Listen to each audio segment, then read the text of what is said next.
Animus Harbinger wants you to think that you're playing Dark Souls.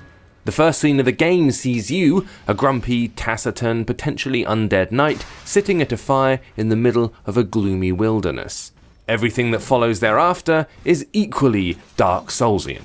This is a game that wants to be Dark Souls for mobile, and in a way it sort of manages it sometimes, but it does so with nothing like the considered slashing poise of the original.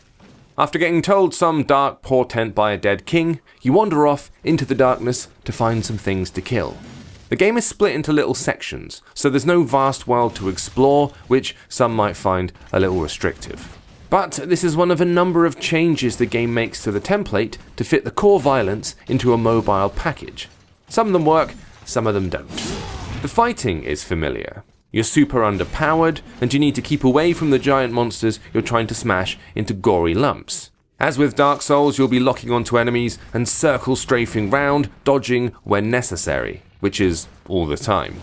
You've got an almost overwhelming amount of buttons to deal with. There are 2 attack strengths, a couple of specials, a dodge, and a potions button that lets you heal. Then you've got the standard floating stick to control movement, and you can swipe the screen to look around. These controls never feel like they're really adequate enough to deal with the threats you're facing though. You could argue it's one of the ways the game artificially amps up the difficulty, and if so, it works pretty well.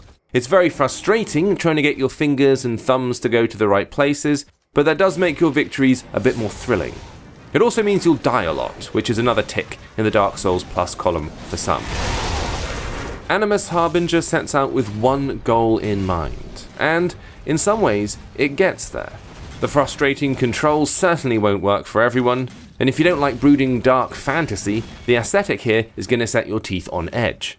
But this is a game that wants to be the mobile version of Dark Souls, and since there isn't a mobile version of Dark Souls, no, Slashy Souls does not count, you can bet your bottom dollar a bunch of people are going to go and download it.